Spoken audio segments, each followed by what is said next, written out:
સુરેન્દ્રનગરના લીંબડી તાલુકાના નાના ટીબલા ગામની સરકારી પ્રાથમિક શાળાને ગ્રામજનો અને વાલીઓએ તાળાબંધી કરી છે। શાળાના શિક્ષક દેવાંગભાઈ દ્વારા વિદ્યાર્થીઓને ત્રાસ આપી માર મારતા હોવાના આક્ષેપો સાથે ગ્રામજનોએ શાળાને તાળાબંધી કરી છે। શિક્ષકની માનસિક હાલત પણ અસ્થિર હોવાનો ગ્રામજનો અને વાલીઓએ આક્ષેપ કર્યો હતો। વિદ્યાર્થીઓને હેરાન પરેશાન કરનાર શિક્ષક દેવાંગભાઈની બદલી કરવાની પણ ગ્રામજનોએ અને વાલીઓએ માંગ કરી છે।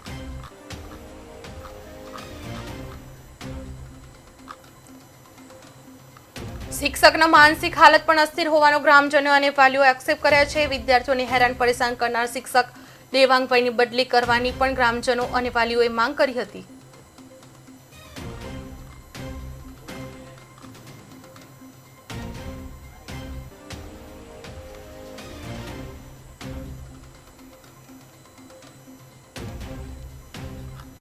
શિક્ષક છે જે અહીંયા આવીને વિદ્યાર્થી સાથે ગેરવર્તન કરે છે અને ચાલુ ક્લાસે તે બાથરૂમમાં વહી જાય છે, નાસ્તો કરે છે અને વિદ્યાર્થીઓને બહુ મારામાર કરે છે। એમનું ગેરવર્તન બહુ છે, એમની માનસિક હાલત સરખી લાગતી નથી, એટલે તેમની તાત્કાલિક બદલી કરવામાં આવે ત્યાં સુધી આ શાળા ખુલશે નહીં।